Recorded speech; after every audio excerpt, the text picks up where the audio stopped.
یسألونک ماذا ينفقون، لوگ آپ سے پوچھتے ہیں کیا خرچ کریں، یعنی مال ہم کسے دیں۔ یہ جو سوال کیا گیا یہ نفلی خیرات کے بارے میں کیا گیا، یعنی ہمیں بتائیے کہ ہم مال کہاں خرچ کریں جس سے ہمیں ثواب ملے۔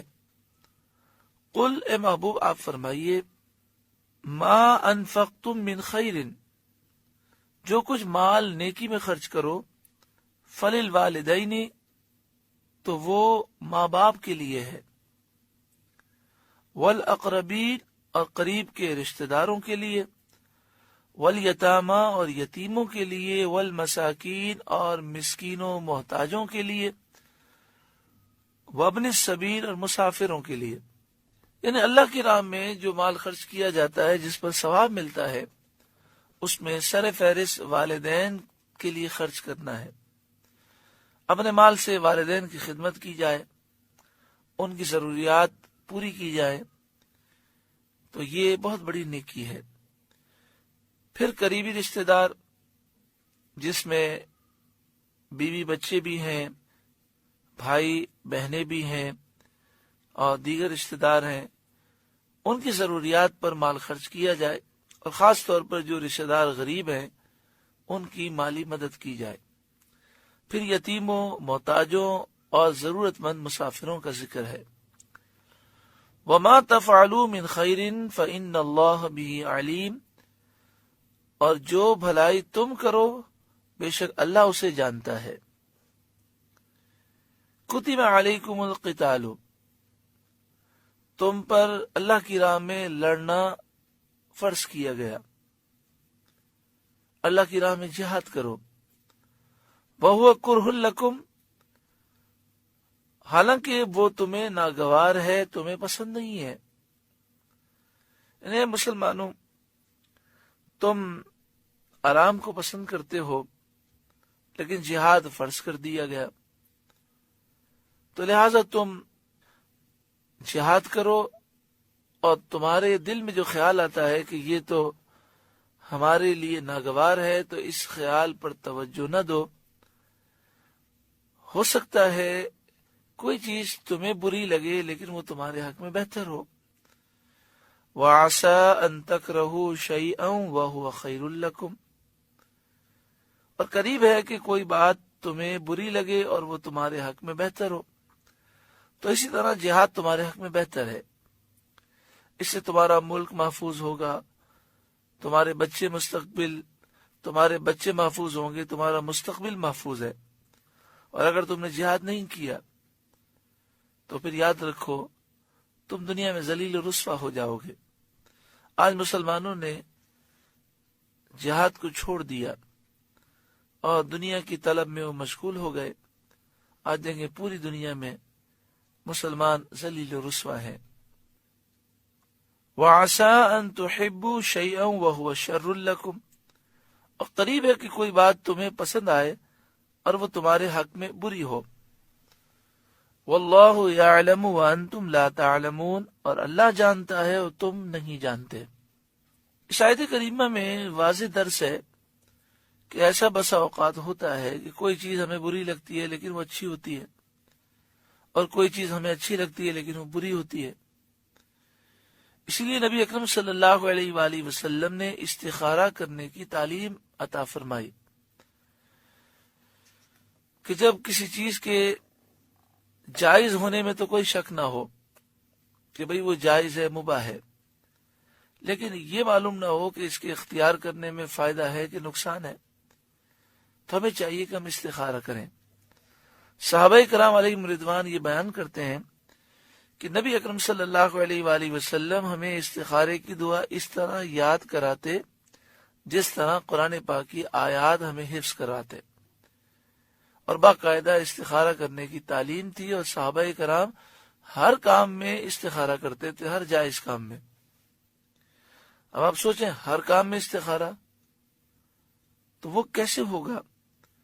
تو دیکھیں اس کا آسان جو طریقہ ہے وہ یہ ہے کہ حدیث پاک میں استخارے کی دعا سکھائی گئی، اول آخر درود پاک پڑھ کر استخارے کی دعا پڑھ لی جائے اور اللہ تعالیٰ کی بارگاہ میں یوں دعا کر لی جائے کہ مالک و مولا یہ بہتر ہے تو میرے لیے آسان کر دے، اور برا ہے تو میرا دل اس سے پھیر دے۔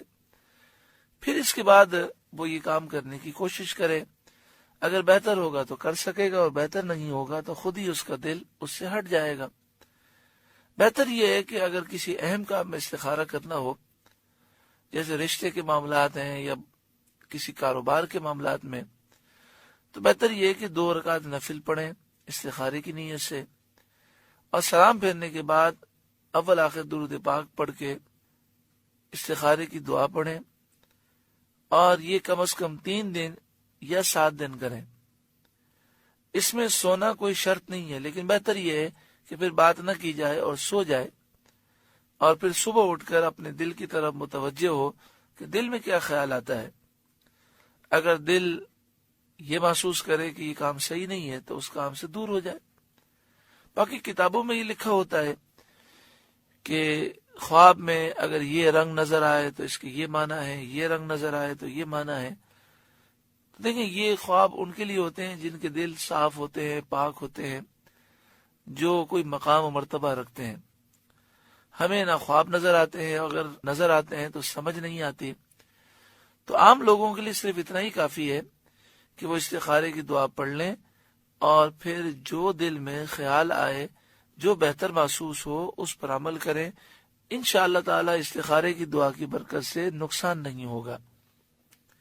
میں پھر یہاں پر وضاحت کر دوں کہ نفل پڑھنا اور استخارے کی دعا پڑھ کے سونا اور سونے سے پہلے بات نہ کرنا یہ کوئی ضروری نہیں ہے۔ مثلا ایک کاروباری شخص ہے، وہ دن میں 10-15 سودے کرتا ہے، اب اسے ایک سودا کرنا ہے اور فون پر جواب دینا ہے، تو وہ کہے کہ میں 5 منٹ کے بعد آپ کو جواب دیتا ہوں۔ اگر وضو نہ ہو تو وضو کر لے، اور اول آخر درود پاک پڑھ کر استخارے کی دعا پڑھ لے۔ بہتر یہ کہ اس کا ترجمہ بھی پڑھ لے، اور پھر اس کے بعد وہ فون کرے۔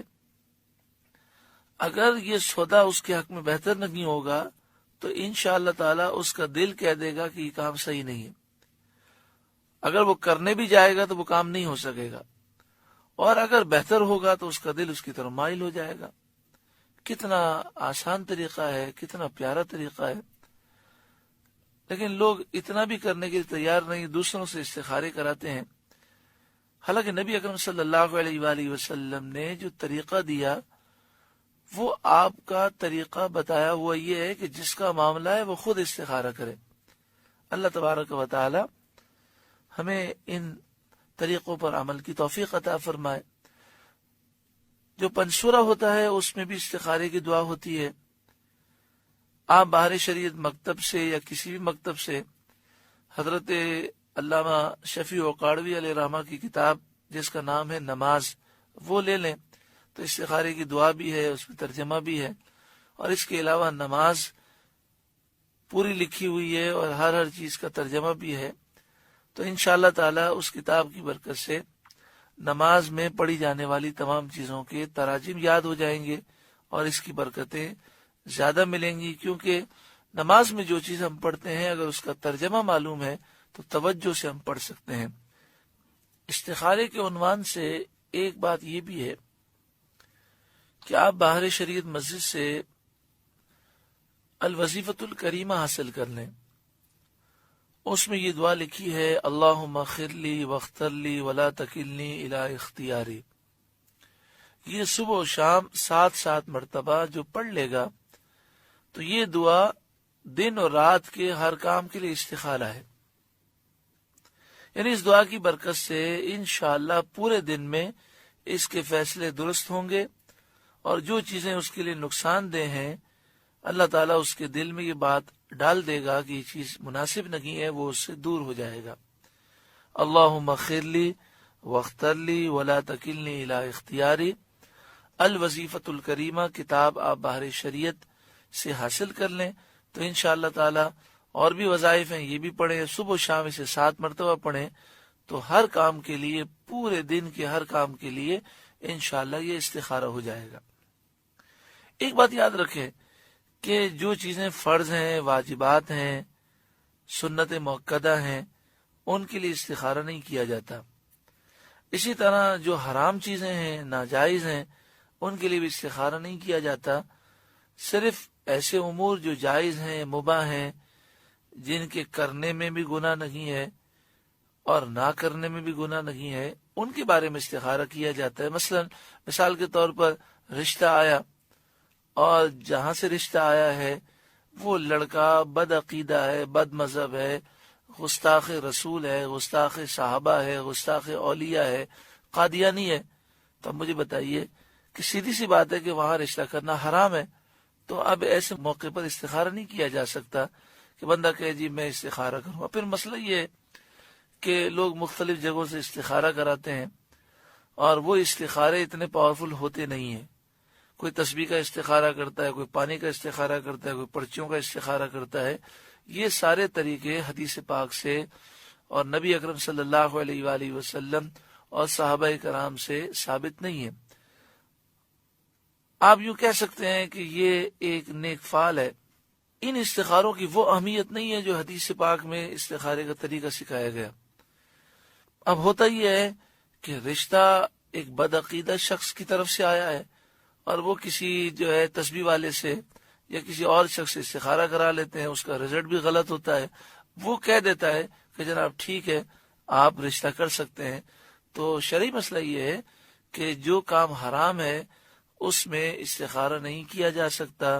حرام کام کبھی بھی جائز نہیں ہو سکتا. اور دوسری بات یہ کہ استخارہ کرنے والے پر لازم ہے کہ وہ یہ پوچھے کہ آپ جس کام کے لیے استخارہ کروانا چاہتے ہیں وہ کیا کام ہے. مثلا کوئی شخص کہے کہ میں ایک کاروبار شروع کرنا چاہتا ہوں، مجھے آپ استخارہ کر کے بتائیں کہ یہ کام کرنا میرے لیے درست ہے کہ نہیں. اس نے تسبیح کا استخارہ کر کے یا کوئی اور استخارہ کر کے بتا دیا جی بالکل درست ہے. ارے آپ پوچھے تو صحیح وہ کیا کام کرنا چاہ رہا ہے. ہو سکتا ہے جب آپ نے پوچھا تو اس نے کہا میں شراب کی دکان کھولنا چاہتا ہوں. تو مجھے بتائیے اس کا کوئی استخارہ تھوڑی ہو سکتا ہے. سیدھا سا جواب ہے کہ حرام ہے، آپ اس کام سے اجتناب کریں. بس اللہ تعالیٰ سے دعا کریں، اللہ تعالیٰ ہر ایک کو دین کی سمجھ عطا فرمائے. واللہ یعلم وانتم لا تعلمون. اللہ جانتا ہے تم نہیں جانتے. اسی طرح جب ہم دعا کریں تو دعا میں بھی عافیت مانگنی چاہیے. اے اللہ یہ کام میرے حق میں بہتری کے ساتھ، عافیت کے ساتھ لکھ دے. اے اللہ مجھے یہ عطا فرما خیر و عافیت کے ساتھ. اس طرح دعا کرنی چاہیے. اللہ تبارک و تعالی ہمیں عمل کی توفیق عطا فرمائے. سورہ بقرہ کا 26واں رکوع مکمل ہوا. اس رکوع کی برکتوں سے اللہ تعالی ہمیں مالا مال فرمائے.